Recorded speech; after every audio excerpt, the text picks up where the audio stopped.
na kailangan ma-solve po between the members, no? Tapos kung ano po yung mga possibilities. And syempre, according sa practicality rin, nakaya na believe na ma-release po. No? So hindi po siya bigla-bigla na porket nabuo na po kami, tsaka nakapag-debut na po kami. Oh, ito, i-release niya, ito, ganyan-ganyan. So, for the group po, I think it's an humbling experience, no? Na medyo talagang may mga nagsasabi din po kasi na, oh, parang ang tagal naman ng comeback niyo, 1 year. Exactly. Yung ibang grupo, 3 months or parang every month, ganyan-ganyan. So sa belief po, isa po sa siguro masasabi namin kung bakit natagalan yung comeback is that we went through that phase na kailangan mo nang maging solid din kami. Kagaya po na sinasabi ng mga kapatid ko kanina sa while answering the questions within the group.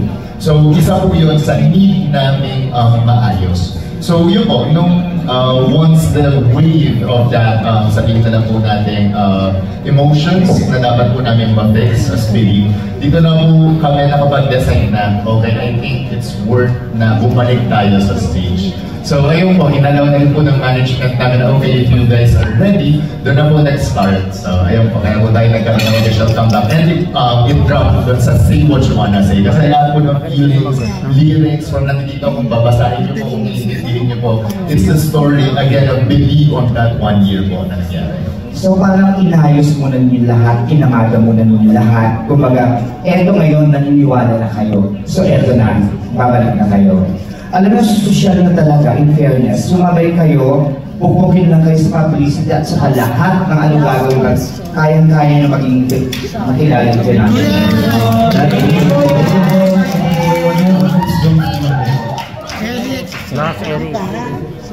So yeah, last question na. So where are you guys headed to after this press con? Like saan namin kayo makikita to promote this single? And may mga dream collabs pa kayo?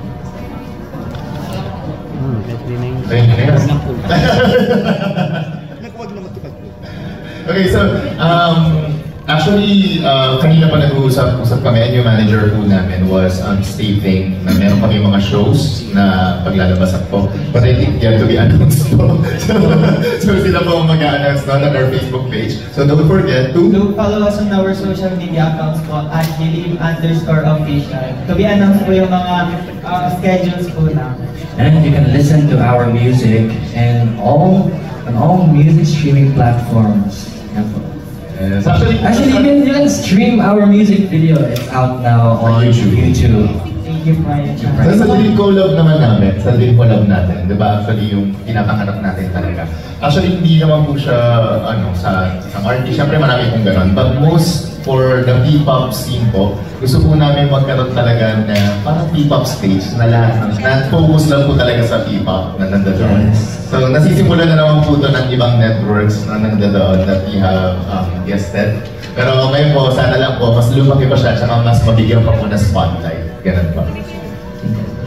Hello, Chris from One Music. Can you please walk us through sa process ng training nyo? Like, kano siya ka-stringent and all that? And then, ano yung mga specific